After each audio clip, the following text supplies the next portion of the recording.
السلام علیکم جی فرمائیے. اب آپ کا پروگرام بہت اچھا ہوتا ہے. مجھے آپ سے کچھ کوشچن تھے کہ قربانی کا گوشت جو ہے کیا ہم غیر مسلموں کو دے سکتے ہیں؟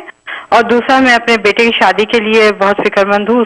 وہ شادی کے لیے ہاں نہیں کر رہا ہے, اس نے کسی سے دوستی کی ہوئی ہے جو اچھا خاندان نہیں ہے. تو اور تیسرا یہ کہ میں اکثر بیٹھ کے نماز پڑھ لیتی ہوں, کیا یہ بہتر ہے؟ Okay thank you. جی بہت شکریہ. جہاں تک پہلے سوال کا تعلق ہے تو قربانی کا گوشت بالکل غیر مسلم کو دے سکتے ہیں, اس میں کوئی مذاکرہ نہیں ہے, اور بلکہ دینا چاہیے. آج کے دور میں تو غیر مسلم غریب موجود ہے ہر جگہ ہر ملک میں, بالکل دینا چاہیے. سے اسلام کی وسیع تصویر جو لوگوں کے سامنے آتی ہے کہ اسلام جو ہے کتنا براڈ مائنڈیڈ ہے, وہ ہر ایک کو جو ہے وہ اپنے اس کے اندر شامل کرتا ہے خوشیوں میں. بالکل دینا چاہیے, اس میں کوئی مذاکرہ نہیں ہے. اور دوسرا, بچہ جو ہے شادی کے لیے تیار نہیں ہو رہا, پہلی بات ہے کہ اگر اسے کسی جگہ کو لڑکی کو پسند کرتا ہے, وہ مسلمان رشتہ ہے, اب خاندان اچھا نہیں ہے برا نہیں ہے, ان باریکیوں میں پڑھ کے آپ یہ نہ ہو کہ بچے کو بالکل ضائع کر دیں. میرا مشورہ یہ ہے کہ آپ اس کو سمجھا بجھا کے کہیں گے ٹھیک ہے تمہاری مرضی پہ ہم یہاں رشتہ کر رہے ہیں, تو رشتہ وہیں کر دیں جہاں وہ چاہتا ہے. اگر لڑکی مسلمان ہے, خاندان ہے, مسلمان ہے سارے, بس صحیح ہے. پھر اب اتنی باریکیوں میں جائیں گے تو پھر یہ نہ ہو کہ بچہ جو پھر آپ کے ہاتھ سے نکل جائے, وہ کورٹ میرج کر کے نکل جائے, اور یہاں کے ملکوں میں یہی ہو رہا ہے. اس لیے میں یہ مشورہ دیا کرتا ہوں, اتنی زیادہ باریکیوں میں پڑھنا یہ حماقت اور بے وقوفی ہے. یا تو تربیت شروع سے اس انداز کی آپ کریں کہ اس کو بالکل ملا بنا کے رکھیں, پھر تو بات ہے.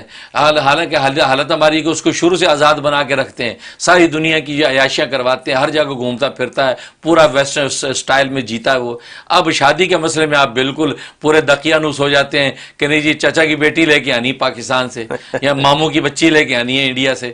یہ فضول بات ہے. یا تو آپ شروع سے اس کو لے کے چلتے, اور پھر ان رشتوں کو دکھایا بھی نہیں ہوتا. 25 سال کا ہو جاتا, 25 سال بعد کہتے ہیں تمہاری کزن ہے انڈیا کے فلاں گاؤں میں, وہ لائیں گے ہم. وہ کہتے ہیں کون سی کزن بھی, کون سا ماموں, کون سا چاچا, مجھے تو پتہ ہی نہیں. زندگی کا عالم یہ ہے. اس لیے بھائی آپ, میرا مشورہ یہ کہ میں یہاں 30 سال کا تجربہ دیکھا ہے, یہ لوگ جو ہے ضائع کر لیتے اولادیں. آپ بڑی آرام سے اسی بچے کو اسی جگہ جہاں وہ راضی ہے, ٹھیک اپنا منشا ظاہر کر دے, بیٹا ہم خوش نہیں ہیں, خاندان اچھا نہیں ہے, تمہاری مرضی, کہ جی میں نے پھر بھی کرنی ہے, تاکہ کل کو آپ کو بلیم نہ دے. تو میرا مشورہ ہے کہ وہیں شادی کریں, اور مسلمان لڑکی اپنی زندگی یہ گزارے گا, کیونکہ یہاں جو ہے وہ ہر بچہ اپنی مرضی پہ چلتا ہے, ماں باپ کی مرضی سے چلتا بھی نہیں ہے.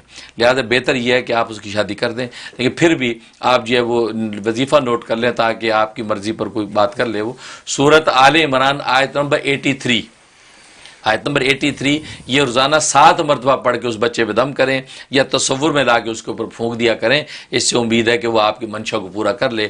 اگر نہ کرے تو میرا مشورہ ہے کہ آپ زیادہ دیر نہ کریں. اور انہوں نے پوچھا کہ بیٹھ کے نماز. ہاں, تیسرا جو ہے آپ بیٹھ کے نماز, ہاں بیٹھ کے کسی عذر کی وجہ سے آ کے بیٹھتی ہیں, آپ کو کھڑے ہو کے پڑھنے میں تکلیف ہے, کھڑا نہیں ہوا جاتا زیادہ دیر, تو اگر ایسی کوئی تکلیف ہے تو پھر تو بیٹھ کے بلا عذر بیٹھ کے پڑھنا یہ تو مکروہ ہے. ہاں, اس کا طریقہ یہ کہ آپ کھڑے ہو کے سٹارٹ کریں نماز, اور اس کے بعد تھوڑی دیر کے بعد پھر بیٹھ جائیں. اس سے ہوگا کہ آپ عذر کی وجہ سے اگر بیٹھ گئی ہیں اور لیکن سٹارٹ آپ نے کھڑے ہو کے کیا ہے تو کراہت کم ہو جائے گی اور آپ کی نماز درست رہے گی. بہت شکریہ. میسج ٹی وی کے چینل کو سبسکرائب کیجیے اور امن کے پیغام کو پھیلانے میں ہماری مدد کیجیے. ویڈیو کے نیچے سبسکرائب کے بٹن پر کلک کریں اور میسج ٹی وی چینل کے سبسکرائبر بنیں. سبسکرائب کرنے کے بعد بیل کے آئیکن پہ کلک کیجیے تاکہ ہر نئی ویڈیو کی نوٹیفیکیشن براہ راست آپ کو مل جائے. اس ویڈیو کو تھمز اپ کا بٹن دبا کر لائک کیجیے اور اپنی فیس بک وال اور ٹویٹر پر شیئر کیجیے. آپ کا اپنا میسج ٹی وی.